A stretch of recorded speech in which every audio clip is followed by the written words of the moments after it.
danna subscribe sannan ku danna alamar ƙararrawa domin samun sababbin shirye-shiryenmu da zaran mun ɗaura.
Ni ba na son wani shishigi liti. Hangen dala ba shiga birni ba, abinda babba ya hango yaro ko ya hauri ni ba zai hango shi ba. Da ba a san asalin angulu ba da sai ta ce daga Misra take. Wannan ita ce Apple 20 Plus. Da shi ke yin Twister. Da shi kuma nake yin Sistagram. Kai da mala. Zo nan da ka gaishe ba ka gaishe shi ba ubanka bane? Wallanta ne.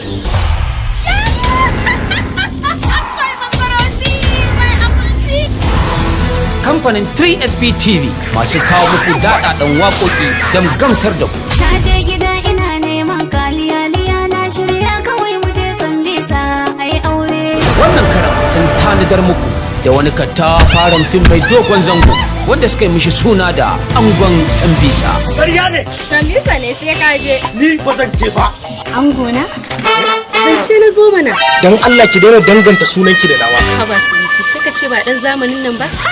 Angon Sambisa shiri ne da ya kunshi ban dariya, zolaya, barkwanci da kuma shiririta. In banda ya mu baba, ina shi ina neman yar Fulani banda shiga sharba shanu. Ka mana shaɗi tsakanin mu da yaron nan. Shaɗi ba naka bane. It's a safe sex condition. Angon Sambisa. Aldagus ga ruwan nan aina nan zuba. To zuba kai. So uku ana samun gidan mu bom. Kana zaune kana cikin kwanciyar hankali dai ka ji bullet ya wuce ta kunnen gafi. Angon Sambisa na fasihi hazikin daraktan Abubakar S. Shehu. Angon Sambisa inda Zainab Sambisa take saitawa ya mu baba notocin kansa da suka kunci. I am not that kind of a girl that you can boss and brag and go scot-free. What is a worse or a wise?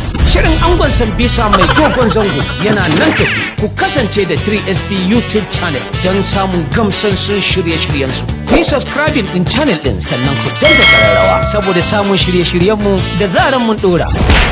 Mu ne masu cinikin mutuwa. Inda ka taya kuma na siyar wallahi sai ka ɗauka. Ba a soyayya dole.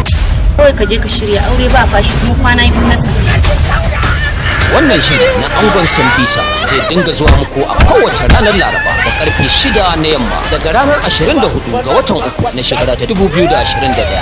Angon Sambisa.